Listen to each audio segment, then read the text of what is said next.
Yeah, it feels amazing to be back with new music. I feel like I've been waiting a while for this moment, so I'm kind of just eager to yeah, to get to promoting it really. You know, I've been trying to get something out as soon as possible, so it just felt the right time and the right song really.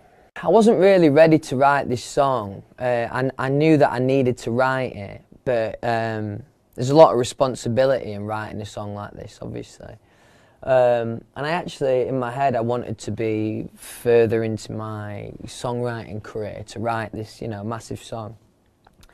And the writers brought I think it was the verse and the chorus to the song, and I heard it, and it just made so much sense to me. So yeah, I had to get involved in the song and obviously relate to it for personal reasons.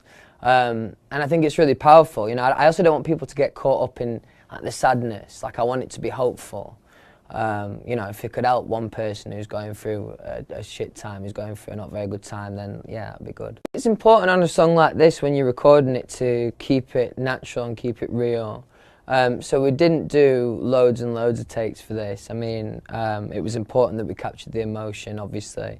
And I think you can kind of hear that as I grow into the song. I mean, the first verse does sound pretty sad, but by the end of the song, hopefully it's coming across more hopeful, and I sound like that too.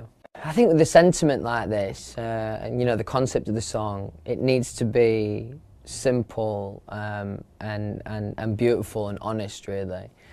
So from, you know, the production side of things, it kind of, you know, we wanted to go for a really organic approach to it, to, you know, not overcomplicate it or cheapen the lyrical concept in any way.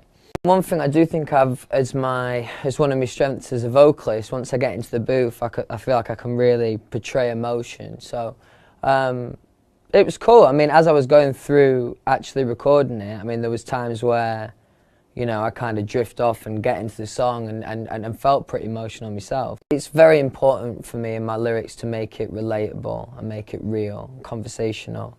And it helps because I've always kept people from home and where I'm from, Doncaster, close.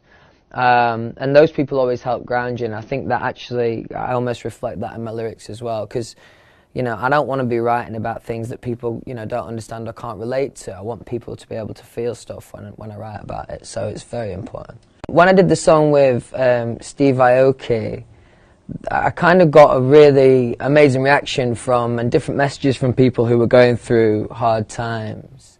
And that was really inspiring for me, because I've never really been in that position as an artist before, to have that kind of influence over something so hard-hitting. So yeah, I'm kind of conscious of that with this song as well, and like I say, if it could just help one person, that would be ace, yeah. We wrote it maybe like 3 or 4 months ago now, and yeah, like I say, I wasn't really ready to write this song yet, at least on my own. So, you know, once I heard it, it just made a lot of sense, but I think I also needed the time to kind of process everything before I could, you know, go anywhere near a song like this. I think people do say, don't they, it's therapeutic writing, and I definitely felt that. You know, I feel better for getting this off my chest creatively, definitely. I think it demonstrates one area of the album, and in you know, the sound of it, and an album is absolutely what I've been working towards. I'm really excited for the day I can, you know, finally release the album. And to be honest, I've got the bulk of it. I just need some more songs, and I'll be there. I think it is a very different. It's a very different way of performing on your own, you know, when you're used to having 4 or 5 people with you. But that's where the fans really help, you know. And if I'm doing a performance, say I'm doing a TV performance, and there is some fans in the room, I always find that elevates my performance. They're amazing, you know, they're so loyal, and that's why, in a good way, I feel the pressure of getting this album out as soon as possible, because they've been waiting so patiently, and yeah, they're so loyal. Anytime that I force. It's moments like that when the fans really show how savvy they are and also loyal. When it was like a 10-second snippet of the track leaked. And I suppose, yeah, I was a little bit worried at first. I thought it might be the full song, but yeah, it got took down really, really quick. And they say they didn't listen to it, which I think's amazing, because I think I might have done. I think I still kind of operate in the same way, as kind of just taking each day as it comes. Because you know things change so often in this job and in life in general. So I think just kind of enjoying it in the moment's important, and taking each day as it comes. Yeah.